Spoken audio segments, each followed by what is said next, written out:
Bienvenue sur la chaîne, content de vous retrouver. Aujourd'hui, nous allons parler de l'actualité. Ça fait quelque temps que vous me posez la question, puisque beaucoup d'entre vous, vous suivez les informations et vous avez raison. Et concernant la situation de ce monde, nous sommes, quand nous écoutons nos informations, nous voyons que ça chauffe un peu partout. Mais j'aimerais vous dire que il faut rester calme. Il nous faut nous pencher calmement sur les Saintes Écritures et ne jamais oublier que les guerres annoncent le retour du Christ. Chose paradoxale, ces mauvaises nouvelles-là annoncent la délivrance du peuple de Dieu. Donc loin de moi l'idée de mettre encore une couche. Nous sommes déjà suffisamment stressés. J'aimerais que nous puissions nous pencher sur les textes bibliques qui font allusion à notre situation. Que Dieu nous fasse du bien, que Dieu répande sur nous son esprit de vérité, son esprit qui nous permet de voir la solennité du temps et surtout son esprit qui nous permet de nous préparer pour le recevoir. Alors, premièrement, on ne sait pas tout. Il faut que nous restions vraiment humbles face aux événements. Dieu nous a donné une feuille de route, la Bible. Dieu nous a donné beaucoup d'informations, mais Dieu ne nous a pas tout dit. Parce que si Dieu nous avait tout dit, on va parler de la foi. Il y a beaucoup de choses que Dieu ne nous a pas dit. Par exemple, la guerre en Ukraine, les conflits on trouve en Afrique, ok, Congo, au Tchad, les conflits qu'on a eus. Il y a beaucoup de choses que Dieu ne nous a pas dit. Mais le plus important pour nous, c'est de marcher par la foi. On n'a jamais fini d'apprendre. C'est vrai, des fois, ça m'arrive de dire petit 1, petit 2, mais il faut comprendre dans quel esprit que je parle. Parce que s'il est vrai, la parole de Dieu, elle est claire, mais il y a toujours des surprises. Non pas pour décourager notre foi, mais Dieu, c'est lui qui a l'agenda. C'est lui le souverain. Jean-Baptiste a préparé la venue du Messie. Jean-Baptiste, un moment, en prison, il s'est mis à douter. C'est parce que la conception qu'il avait du Messie, à un moment donné, s'est effritée, il s'est posé des questions. Donc, restons humbles. William Miller aussi, il a parlé du retour de Jésus, alors qu'il n'avait pas compris qu'il y avait un sanctuaire céleste. Donc, Dieu nous a donné des informations. Le plus important, c'est qu'on à nous préparer. Préparons-nous pour, pour occuper la place que Dieu veut que nous occupions. OK? Donc, la guerre arrive. C'est le titre de notre étude, de notre réflexion. Et il nous faut comprendre les guerres d'une manière générale dans le conflit cosmique. Comme vous le savez, la guerre a commencé d'abord dans le ciel.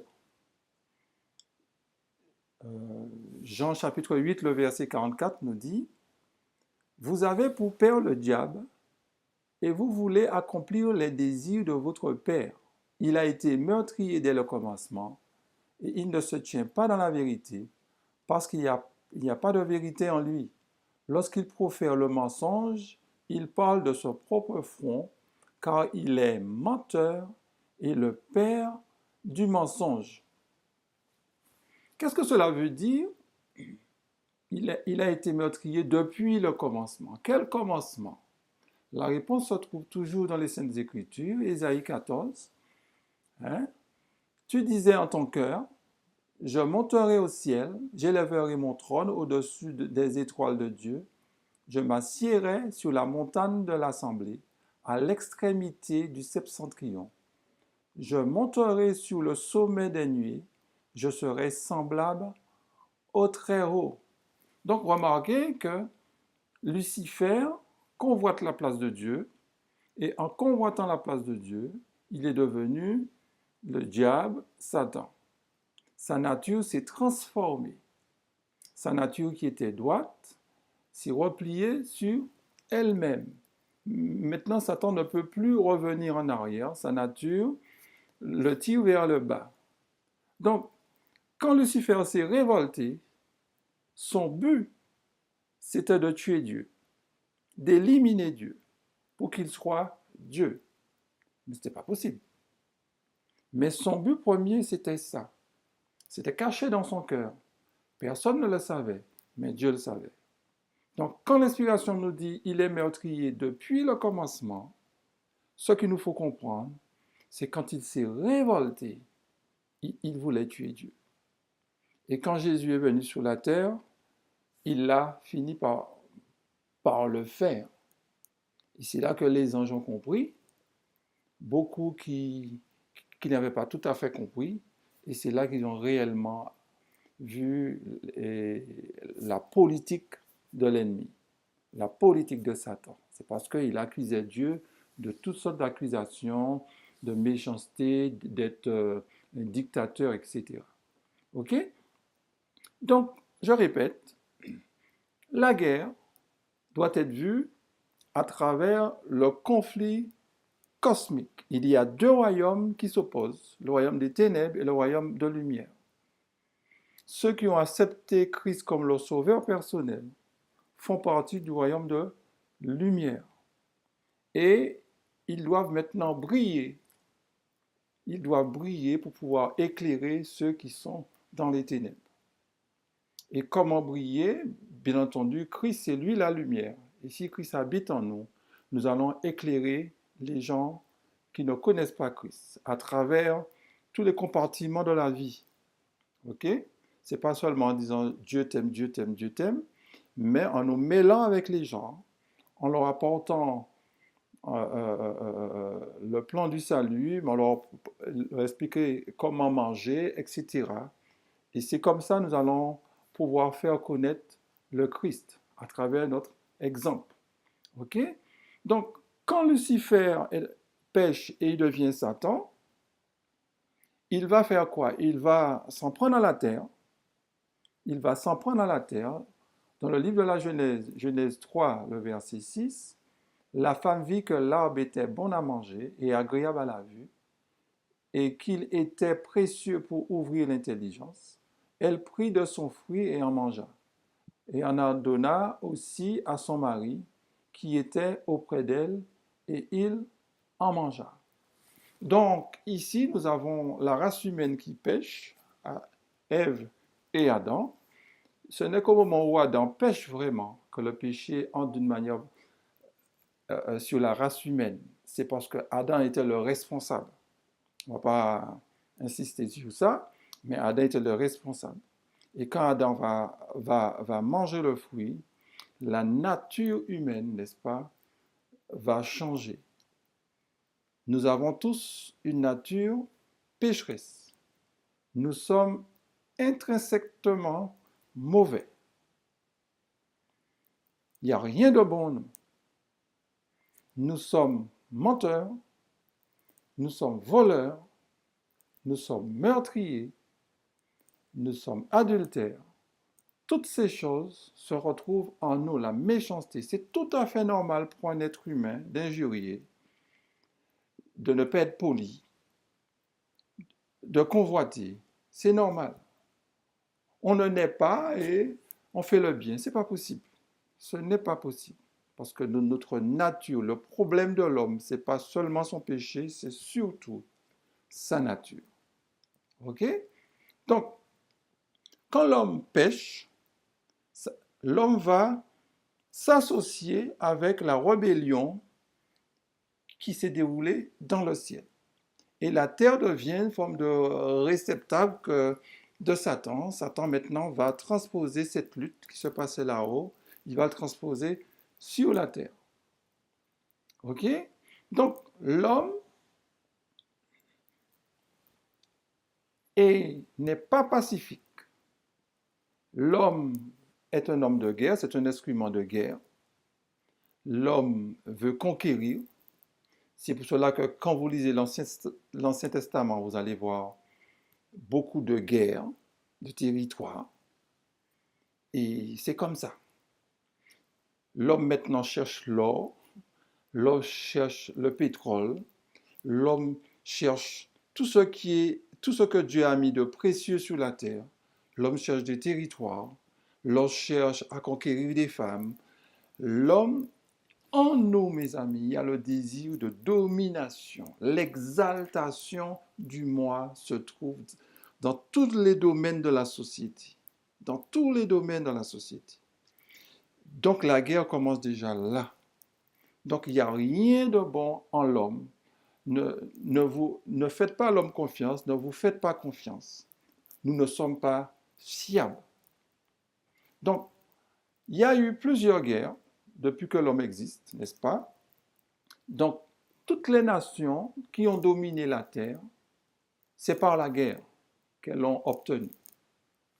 Nous connaissons la prophétie de Daniel, on parle des royaumes qui se sont succédés, Babylone, Médo-Perse, la Grèce, Rome. Après, il y a eu l'Europe qui a envahi un peu tous les continents, l'Afrique, l'Asie, nous connaissons notre histoire. Le monde a connu au moins 2 guerres mondiales. La Première Guerre mondiale, rappelons-nous, 1914 à 1918, n'est-ce pas? Qui est appelée aussi la Grande Guerre. Donc la Grande Guerre, la Première Guerre mondiale, c'est un conflit qui a impliqué d'abord les puissances européennes. Après, c'est étalé à plusieurs continents. OK? Et on a eu, lors de cette guerre, près de 9 millions de morts. 9 millions de morts et 21 millions de blessés. Ça fait mal, les amis. Ça fait très mal. Et la Seconde Guerre mondiale a été pire. Rappelons-nous l'invasion de la Pologne par Hitler en septembre 1939. C'est ce qui a déclenché la Seconde Guerre mondiale. C'est parti de l'Europe et cela s'est élargi à l'échelle mondiale. Bien entendu, avec l'intervention japonaise, etc. Il y a eu aussi l'entrée des États-Unis, etc., etc. Donc, on a eu près de 40 à 60 millions de victimes. Je vous dis ça, ça me fait trembler, mes amis. 40 à 60 millions de victimes. Après, on avait dit plus jamais ça. On avait dit plus jamais ça. Mais apparemment, les nations sont en train, ont oublié, les nations sont en train de se réarmer. La Seconde Guerre mondiale a fait près de 4 à 5 fois plus de morts que la Première Guerre mondiale, mes amis.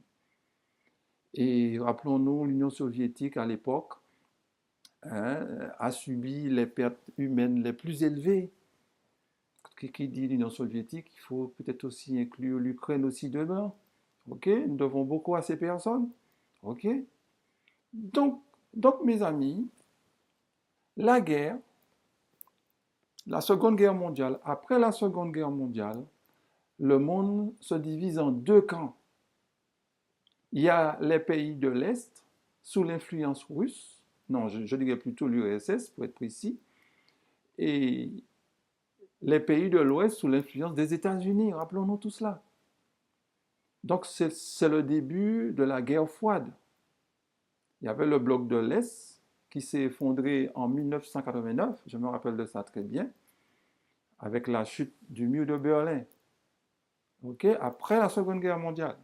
Après la Seconde Guerre mondiale, on a voulu mettre des garde-fous pour éviter de telles boucheries, pardonnez-moi l'expression.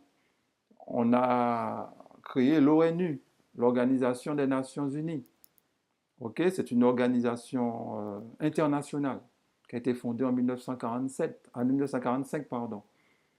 qui compte à peu près 193 États membres.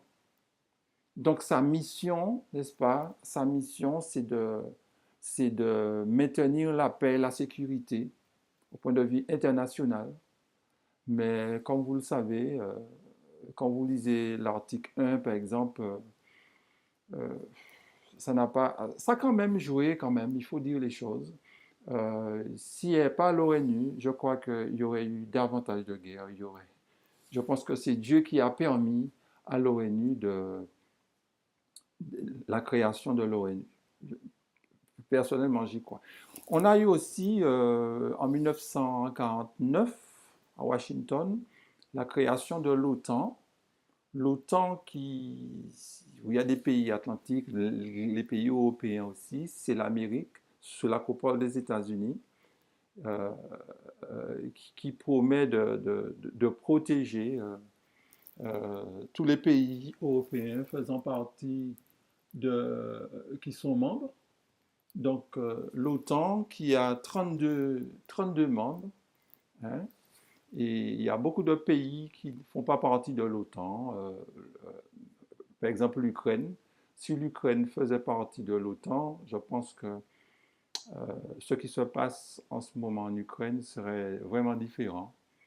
Parce que les autres pays de l'OTAN auraient l'obligation de défendre l'Ukraine. OK? Donc, en ce moment, nous sommes presque revenus dans une guerre froide. Il y a deux blocs qui sont en train de se former. Euh, le bloc de l'Occident qui est toujours là, qui se croit les maîtres du monde, qui voit le monde toujours avec son œil, mais il y a l'autre bloc qui est, qui est vraiment majoritaire, contrairement à ce que nous pouvons penser. Nous, occidentaux, on a l'impression que c'est nous avons la science infuse, nous donnons des leçons de démocratie, mais nous sommes très injustes. Il y a deux poids, deux mesures. Je ne fais pas de la politique, mais c'est une constatation. Il y a deux poids, deux mesures. Nous voulons imposer nos mœurs, LGBT, hein. Nous voulons imposer toutes ces choses-là. Même l'Allemagne, qui est un pays, on dirait, économique, devient maintenant un pays militaire, un pays d'une puissance politique maintenant. L'Allemagne s'arme beaucoup, hein, est en train de s'armer. Et une chose à savoir, c'est que les armes sont très chères, mes amis. Les armes coûtent extrêmement cher. Les armes maintenant fonctionnent maintenant avec l'informatique. Et c'est pour cela que les gouvernements seront appelés à investir beaucoup dans l'armement, dans l'économie de guerre. Donc, pourquoi je vous raconte tout cela, mes amis? C'est parce que, suivez les informations, remarquez que ça commence, ici et là, ça commence à être tendu. Ça commence à être tendu.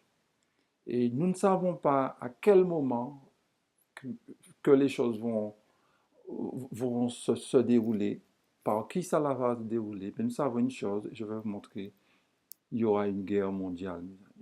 Je ne le dis pas pour pouvoir le dire comme ça. Pour ceux qui sont sur la chaîne, il y a certaines études que vous pouvez trouver sur la chaîne. Il y a la guerre à Jérusalem. Il y a Jérusalem, la ville du grand roi. Il y a toutes ces études-là. Et au fur et à mesure, nous allons y ajouter parce que l'actualité nous pousse à faire des études comme cela. Mon but, encore une fois, n'est pas de faire peur, loin de moi l'idée, mais mon but, c'est de nous montrer que nous sommes dans une situation assez particulière et nous serons aussi appelés à prendre, en tant que croyants, à prendre des dispositions. À prendre des dispositions. Alors, comme je disais, dans Témoignage pour les pasteurs, le chapitre 16. Si de telles scènes doivent se produire, si des jugements si terribles doivent tomber sur un monde coupable, quel sera le refuge du peuple de Dieu? Comment sera-t-il protégé du passage de la colère? J'envie les éléments naturels, les tremblements de terre, les tempêtes, les luttes politiques comme étant retenus par les quatre anges. Ces vents sont contrôlés jusqu'à ce que Dieu ordonne leur libération. C'est là que se trouve la sécurité de l'Église. Donc Dieu est en train de retenir les vents, mais dans les vents qui sont retenus, il y a les conflits politiques. Donc, il y a des guerres qui se font, mais il y a des choses extrêmement graves qui doivent arriver. Dieu est en train de repousser cela, de maîtriser cela, pour nous permettre d'être scellés. On est d'accord? Pour nous permettre d'être scellés. Et pendant que les vents sont retenus, il y a un ange qui vient de l'Est pour pouvoir nous sceller. Dans les vents, on trouve les conflits politiques, mais on trouve aussi tremblements de terre, on trouve la famine, ce qu'on trouve dans les fléaux. Donc, dans les vents, on trouve la guerre en Palestine, je vais vous montrer ça plus tard, la guerre en Palestine, on trouve la purification de l'Église, on trouve au moment où Dieu va châtier les nations en Palestine, on trouve les fléaux, etc. Donc, on trouve aussi l'image de la bête. Donc, tous ces événements sont retenus. Il faut savoir, une fois que la guerre commencera, il faudra dire qu'au sein du peuple de Dieu, le peuple sera déjà scellé. OK? Le peuple sera déjà scellé, mais au fur et à mesure, nous allons expliquer ça. Peut-être pas dans cette vidéo, mais les vidéos qui vont venir, tôt ou tard, je vais revenir sur ça. Sophonie, chapitre 2, les 7 premiers versets. Mais pour le moment, on va lire les 3 premiers. Alors, je vais prendre la version d'Arbi. Assemblez-vous, rassemblez-vous, nations sans honte, avant que le décret enfante, avant que le jour passe comme la balle, avant que vienne sur vous l'ardeur de la colère de l'Éternel, avant que vienne sur vous le jour de la colère de l'Éternel. Cherchez l'Éternel, vous tous les débonnaires du pays, qui pratiquez ce qui est juste à ses yeux. Recherchez la justice, recherchez la débonnairité. Non, recherchez la débonnairité. Peut-être serez-vous à couvert au jour de la colère de l'Éternel. Assemblez-vous, rassemblez-vous. La version que vous avez, la version seconde dit entrez en vous-même. Ce serait plutôt un rassemblement. Et ceux qui vont se rassembler est appelé une nation sans pudeur. Dans d'autres traductions, vous avez une nation sans honte. Et Dieu demande à cette nation d'entrer en elle-même. Ceux qui vont occuper le pays, Dieu dit entrez en vous-même parce qu'il y aura un décret qui va sortir. Et ce décret, c'est quoi? C'est quand je vais frapper. Ce décret-là est retenu dans les 4 vents. Alors, quelle est cette nation? Verset 4. Ascalon sera abandonné non, du moins, car Gaza sera abandonné et Ascalon sera une désolation. Asdod, on le chassera en plein midi et Écron sera déraciné. Malheur à ceux qui habitent les côtes de la mer, la nation des Kérésiens, la parole de l'Éternel est contre vous, Canaan, pays des Philistins, et je te détruirai, de sorte qu'il n'y aura pas d'habitants, et les côtes de la mer seront des excavations pour les bergers, et des enclos pour le menu bétail, et les côtes seront pour le résidu de la maison de Juda. Ils y paîtront le soir, ils se coucheront dans les maisons d'Ascalon, car l'Éternel, leur Dieu, les visitera et rétablira leurs captifs. Donc, cette nation, c'est qui? Vous avez compris. Cette nation, c'est en Israël. On parle d'Israël, mais on parle aussi des Palestiniens. Pourquoi on parle des Palestiniens? Parce que Gaza, c'est où? Gaza, on sait très bien, Gaza, c'est le pays de la Palestine. Ascalon, Ascalon est une ville israélienne. OK? Asdon, Asdon, c'est là où il y a le plus grand port en Israël. Il y a 60% de marchandises qui arrivent là, importées du pays. OK? On a aussi Écron, hein, qui est une ancienne ville cananéenne, les Philistins, n'est-ce pas? On parle des Kérésiens, hein, qui sont assimilés aux Philistins. Hein. On peut parler de la Jordanie, hein, voire oui, de la Jordanie et le Liban. Donc tous ces pays-là, mes amis, seront en feu. Donc quand Dieu dit il y aura une guerre à Jérusalem, c'est pas seulement les 23 000 km² là, mais c'est plutôt, il faut voir depuis sa part près dans le nord, ça part depuis, j'oublie, près du fleuve de l'Euphrate, excusez-moi, jusqu'au fleuve d'Égypte. Toute cette partie-là, mes amis, sera en feu, mes amis. Toute cette partie sera en feu. Et Dieu demande à ces personnes, justement, d'entrer, de se repentir, justement, de se repentir, et tous ceux qui ne se seront pas repentis seront mis de côté. Notez qu'il est dit que Ascalon sera désert. Mais remarquez ce que dit le verset 7. Hein, Ascalon, les gens veulent se coucher dans la ville d'Ascalon. Une partie des versets, vous voyez que la ville sera déserte. Mais quand vous lisez plus bas, vous voyez que la ville qui était déserte est habitée. C'est pour nous montrer que Dieu va chasser, va, va chasser les méchants dans la ville, et puis d'autres personnes pourront entrer. Alors, je sais que peut-être que certains peuvent dire oui, mais mon frère, regarde bien que c'est après les 1000 ans. Faites très attention aux détails et vous verrez que ça ne peut pas s'appliquer après les 1000 ans, mes amis. Donc, on a déjà eu 2 guerres mondiales, mais la guerre mondiale dont nous venons de voir là aura une connotation spirituelle, mes amis.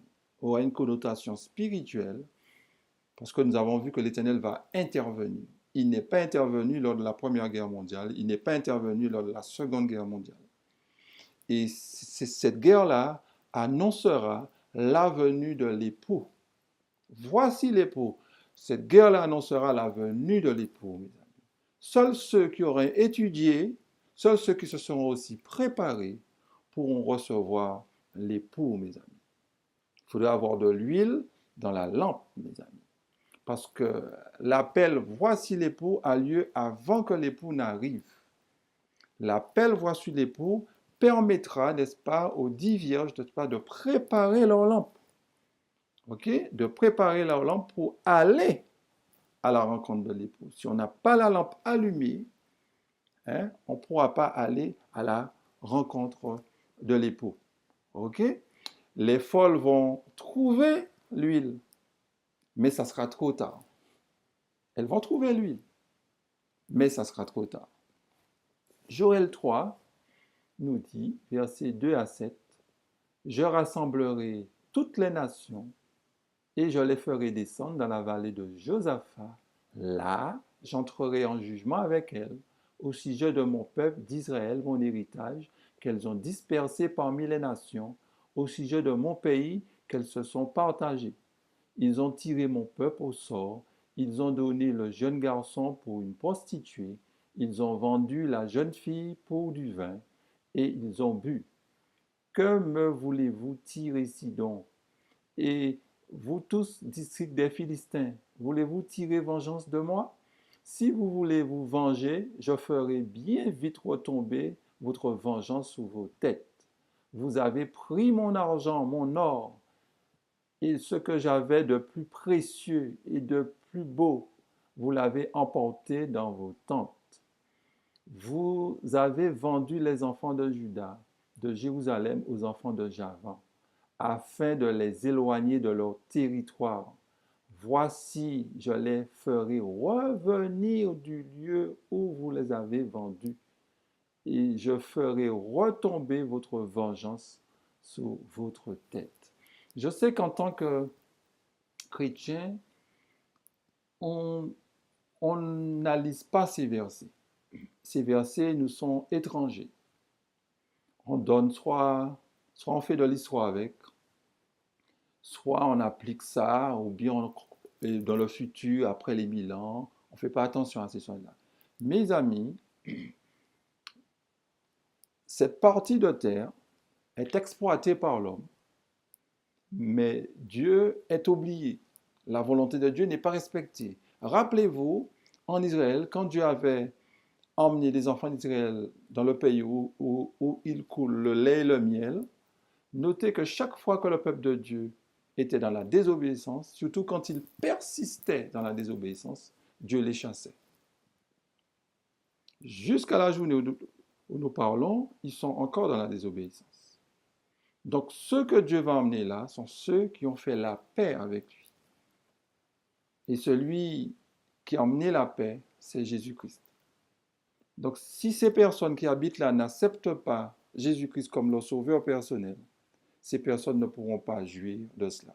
C'est pour cela que nous disons à ces personnes qui habitent là, c'est vrai que les Palestiniens réclament la terre, ils ont des arguments.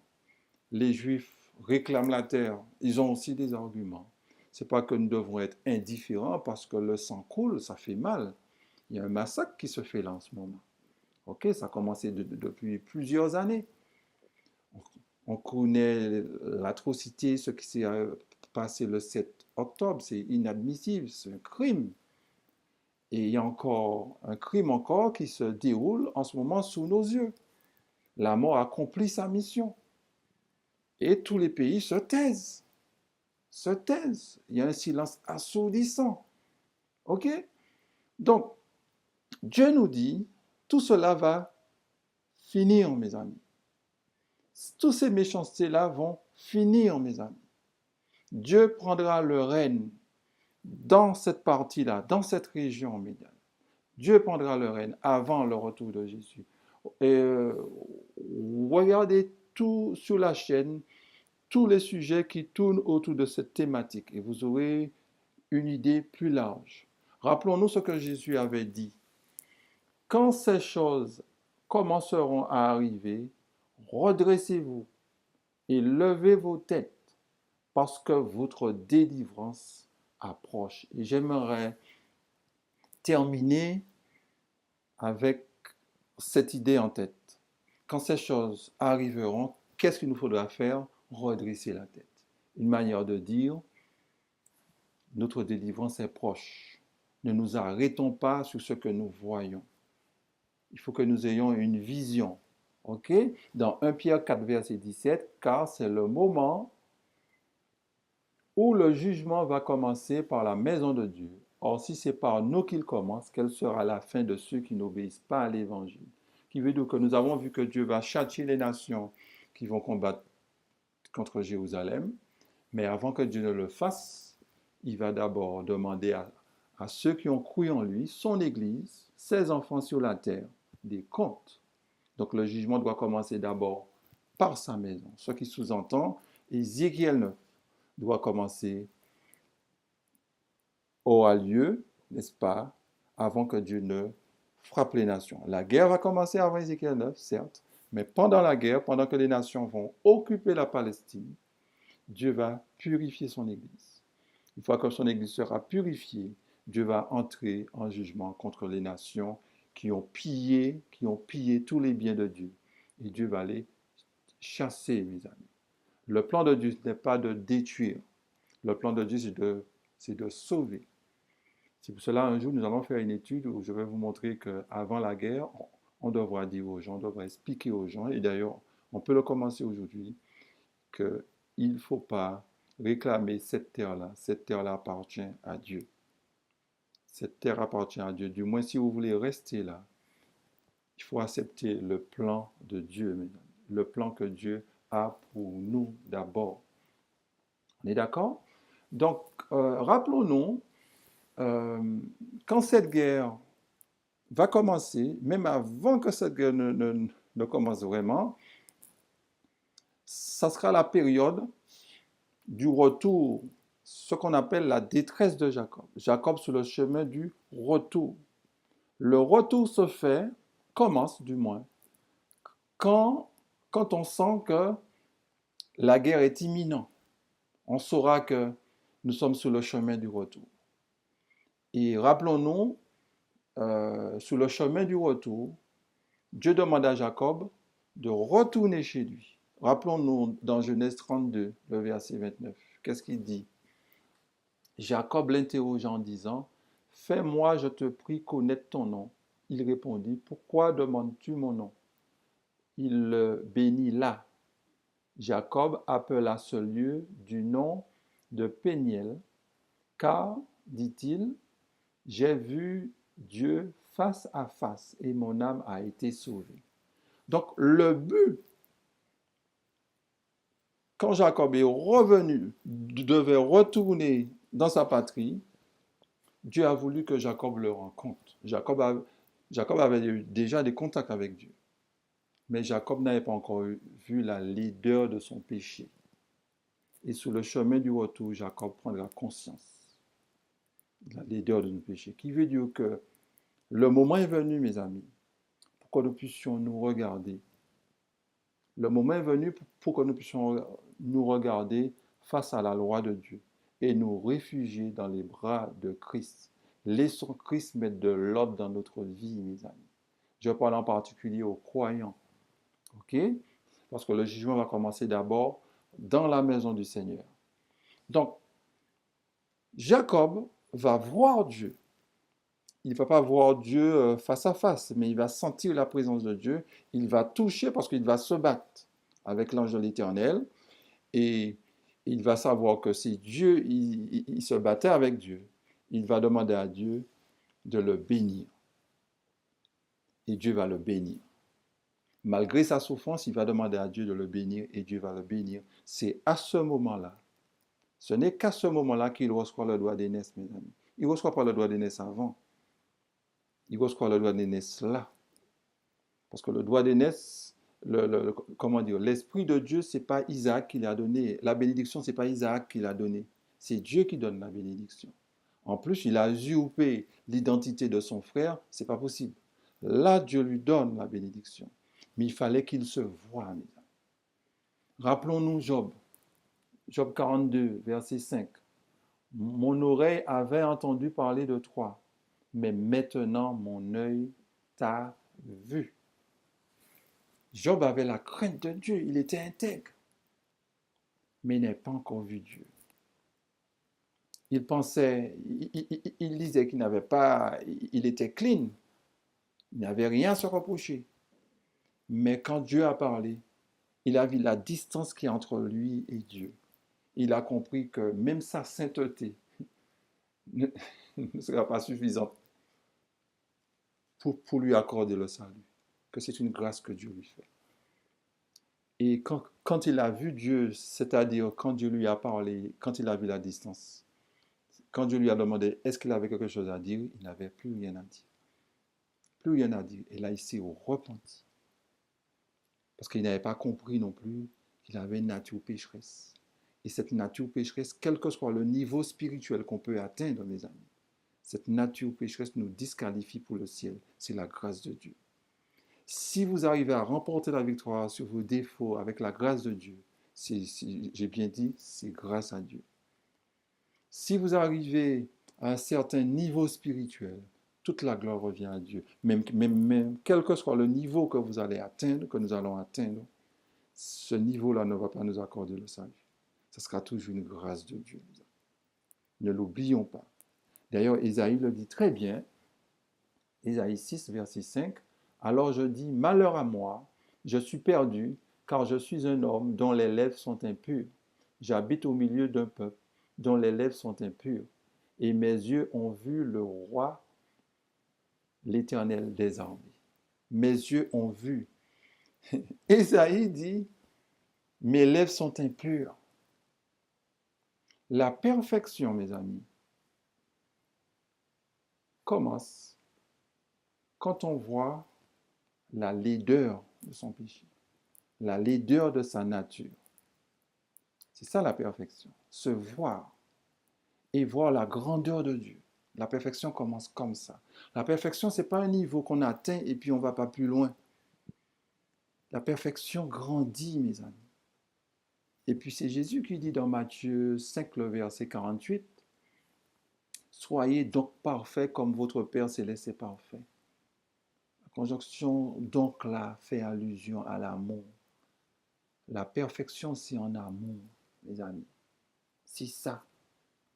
Et mes amis, tendons vers cette perfection. Tendons vers cette perfection. Et quand Dieu nous regarde, il nous voit parfaits, pourvu qu'on ne vit pas dans le péché. Ça, c'est très important. Dieu condamne le péché. Dieu a condamné le péché dans la chair. Donc, quand les guerres, quand nous entendons les bruits de guerre, qu'est-ce que Dieu nous demande? De nous sanctifier.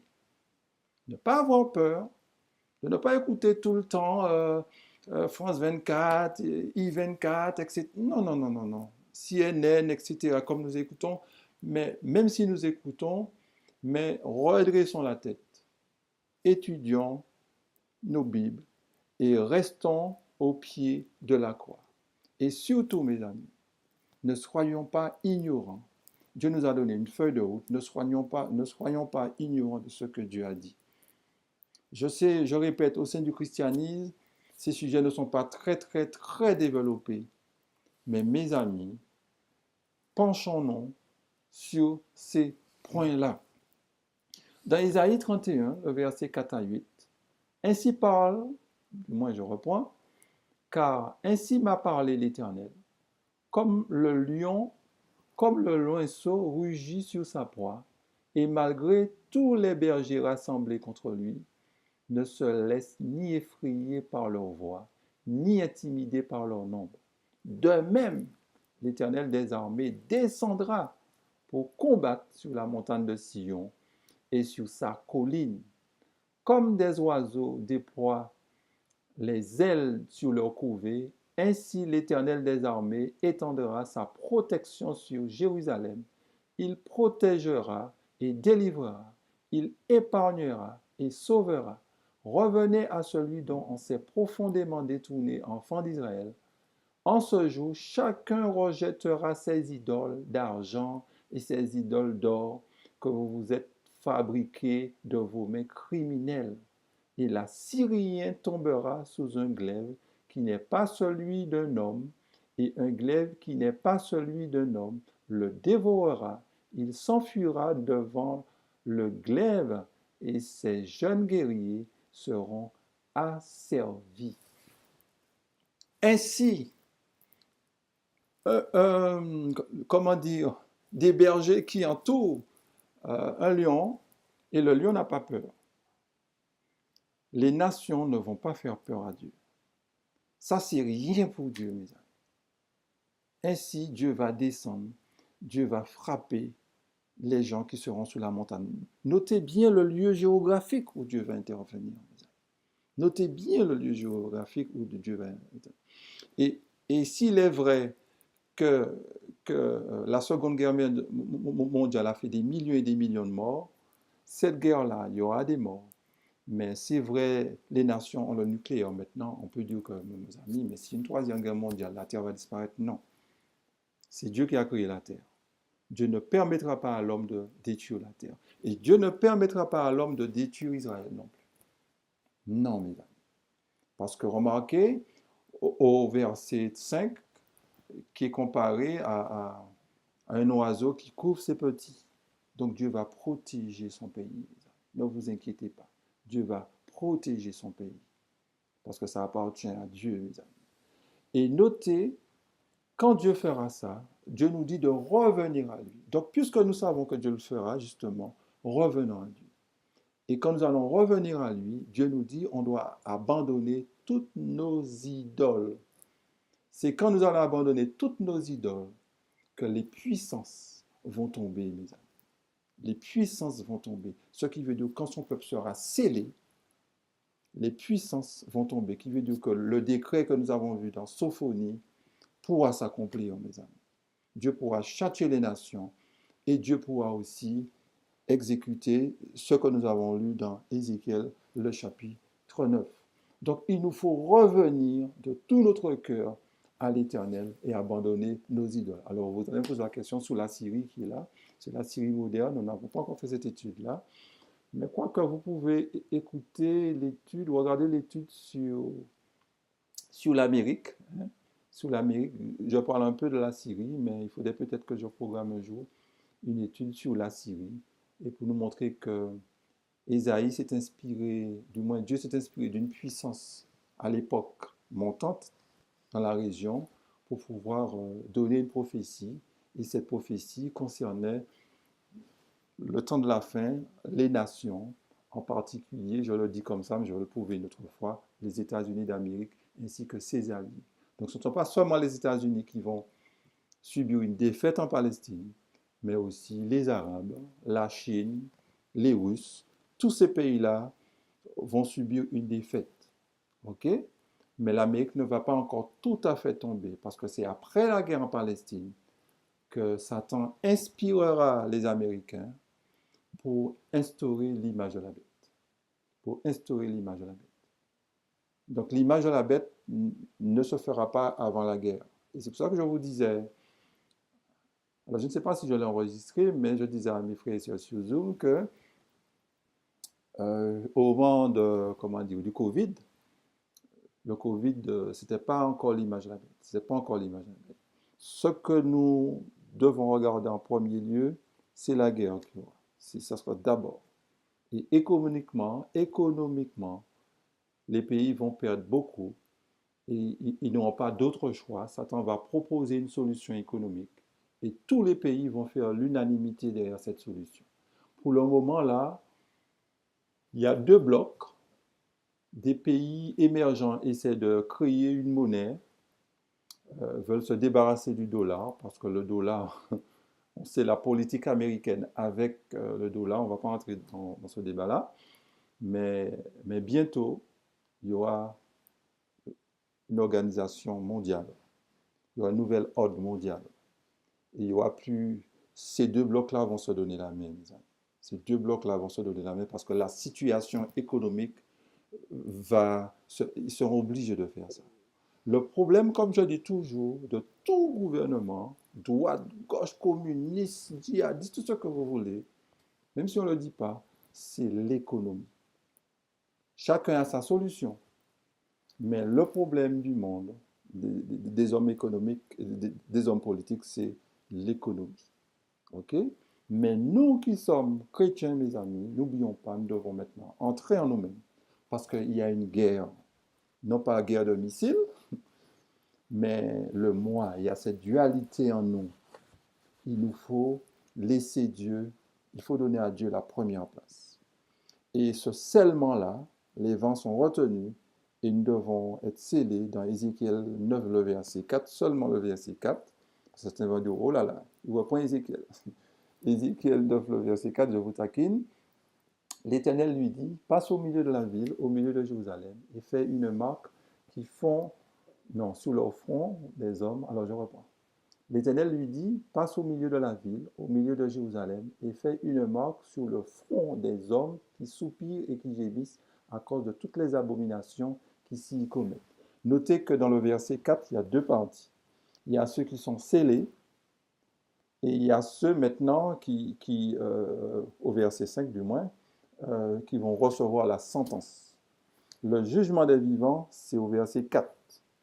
Dieu va regarder quels sont ceux qui soupirent sur leur état et qui gémissent sur les péchés des autres. C'est là que le jugement va commencer. Dans la maison de Dieu, c'est là que le jugement va se faire. Ça, c'est un jugement. Ça sera un jugement définitif. Ça c'est le Yom Kippur. OK? Témoignage pour l'Église, il est dit, le sceau de Dieu ne sera point apposé sur ceux qui ne s'affligent pas de leur misère spirituelle et qui ne gémissent pas sur le péché des autres. Le Seigneur a donné des ordres à ses messagers, à ceux qui tiennent à la main un instrument de destruction. Frappez après lui dans la ville et frappez, que votre œil soit sans pitié et n'ayez point de miséricorde. Tuez, détruisez les vieillards et les jeunes hommes, les vierges, les enfants et les femmes, mais n'approchez pas de quiconque aura sur lui la marque, et commencez par mon sanctuaire. Ils commencèrent par les anciens qui étaient dans la maison. Ézéchiel, le chapitre 9. Donc, remarquez avec moi, mes amis, que le verset 4, l'inspiration nous dit que ceux qui soupirent, soupirent sur leur péché. Et vont gémir sur le péché des autres. Ce qui veut dire que nous avons tous besoin de la grâce de Dieu. Nous avons tous besoin, d'une transformation. Christ, mes amis, c'est notre sauveur, mais il doit être aussi notre maître. C'est très facile de dire Christ m'a sauvé, Christ m'a sauvé, Christ m'a sauvé. Mais nous ne le voulons pas comme maître. Nous ne voulons pas de son pain. Nous ne voulons pas de son habit. Faisons très attention. Quand nous prenons la Sainte Seine, quand nous buvons le vin, mes amis, nous acceptons l'alliance, son sang qui a coulé. Quand nous mangeons le pain, nous sommes en train de dire à Dieu, nous sommes en train de dire à Jésus, oui, j'accepte ta parole. Comment pouvons-nous manger le pain et rejeter la parole de Dieu, mes amis? Posons-nous la question. Je le dis aussi pour moi, mes amis. Je le dis aussi pour moi. Je ne dis pas seulement comment pouvons-nous rejeter des prophéties. La parole de Dieu, c'est tout l'ensemble. Mais dans la parole de Dieu se dégage une personne, mes amis, Jésus-Christ. Laissons Jésus-Christ nous aider, n'est-ce pas, à produire en nous le vouloir et le faire. Donc, il y aura bientôt un nouvel ordre mondial, ça c'est vrai. Mais pensons à une chose, mes amis. Préparons-nous. Dieu a beaucoup béni l'Occident. L'Occident est riche. L'Occident, depuis après la Seconde Guerre mondiale, même avant, a fait sa loi. Mais bientôt ça va finir, mes amis. Nous sommes injustes, mes amis. Nous faisons de la méchanceté ici et là. Nous sommes dans les magouilles. Nous coulons des pays. Nous sommes des pays chrétiens. Nous critiquons les pays musulmans. Nous disons qu'ils sont ci, ils sont ça. Mais quel exemple nous, chrétiens, nous donnons? Nous, des pays chrétiens, l'Europe, l'Amérique. Il faut arrêter cela, les amis. Il faut arrêter ça. Il faut qu'on donne l'exemple à ces pays-là. Si nous disons que nous sommes chrétiens, nous avons des valeurs, où sont ces valeurs-là, mes amis? Où sont ces valeurs? Nous avons oublié ces valeurs. Donc, quand Dieu va frapper en Israël, ce n'est pas seulement ceux qui ont attaqué aussi son pays, mais c'est aussi pour nous faire comprendre que nous ne sommes pas les maîtres du monde, mes amis. Rappelons-nous, Dieu s'est servi des Mèdes et des Perses pour humilier Babylone, alors que Babylone était plus fort que les Mèdes et les Perses. Dieu a pris une nation plus faible pour battre le plus fort. Dieu a pris David pour battre Goliath. Parce que quand Dieu a décidé quelque chose, sa parole, elle est créatrice. Quand Dieu a décidé, la chose arrive, mesdames. Donc, mettons-nous du bon côté. Il y aura guerre. La guerre arrive, ça c'est clair. Mais il y a une guerre, cette guerre-là, qui est dans notre cœur, qui est dans notre esprit. Il faut que nous puissions prendre parti pour l'éternel, mes amis. Dieu, nous avons accepté Christ comme notre sauveur personnel. Dieu a misé sur nous. Nous sommes ses témoins. Donnons une image de notre Créateur à travers notre vie. Dieu a suscité son peuple, son Église, que l'Église se réveille, que tous les membres se réveillent, que tous les membres, d'un seul pas, puissent aller au pied de la croix et laissons Christ nous lever, mes amis. Donnons l'exemple aux gens, mes amis. Donnons l'exemple. Les yeux sont sur nous. Les yeux sont sur nous. Alors que Dieu nous aide, que Dieu nous bénisse. Encourageons-nous. C'est vrai, il y aurait beaucoup de choses à dire. Réécoutez cette vidéo. Likez cette vidéo. Je n'ai pas l'habitude de dire ça, mais likez cette vidéo. Abonnez-vous. Et surtout, faites connaître ce message aux frères et sœurs. Et comme je dis toujours, il y a d'autres personnes aussi qui prêchent ce message. Encouragez-les aussi. Parce qu'il faut que nos bien-aimés frères et sœurs, y compris les gens du monde, sachent que Dieu a un procès avec son peuple. Il faut que les gens du monde savent aussi que Dieu a un message aussi pour les hommes politiques. Dieu a un message pour les chefs militaires, mais ce que Dieu veut, c'est la paix. Puisse Dieu nous bénir.